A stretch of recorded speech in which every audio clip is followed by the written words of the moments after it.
ఫ్యూచర్లో పంటలు భూమిపై కాకుండా ఆకాశాన్ని తాకే టవర్స్లో పండుతాయంటే నమ్ముతారా?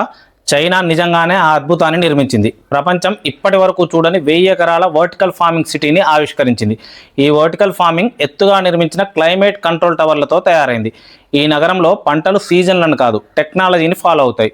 ప్రతి అంతస్తులో ప్రత్యేకంగా LED గ్రో లైట్స్, ఆటోమేటెడ్ పోషకాహార ఫీడింగ్, అవసరమైన తేమ, ఉష్ణోగ్రత, AI మానిటరింగ్, నీటిని 90% రీసైకిల్ చేసే క్లోజ్డ్ లూప్ ఇరిగేషన్. వీటన్నిటి వల్ల పంటలు సంప్రదాయ వ్యవసాయంతో పోలిస్తే 9 రెట్లు వేగంగా, ఎక్కువ ఆరోగ్యంగా పెరుగుతున్నాయి.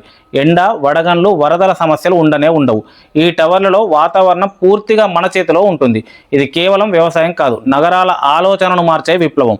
పంటలను నేరుగా నగరాల దగ్గరే పండించడంతో ట్రాన్స్పోర్ట్ ఖర్చులు తగ్గుతాయి, కార్బన్ ఎమిషన్లు రెడ్యూస్ అవుతాయి, నగరాలు స్వయం సమృద్ధిగా మారుతాయి. ప్రపంచవ్యాప్తంగా దీన్ని అమలు చేస్తే ఆహార కొరతలు, వాతావరణ మార్పులు, పంట ప్రమాదాలు అన్నింటికీ ఇది శాశ్వత సమాధానం అవుతుంది.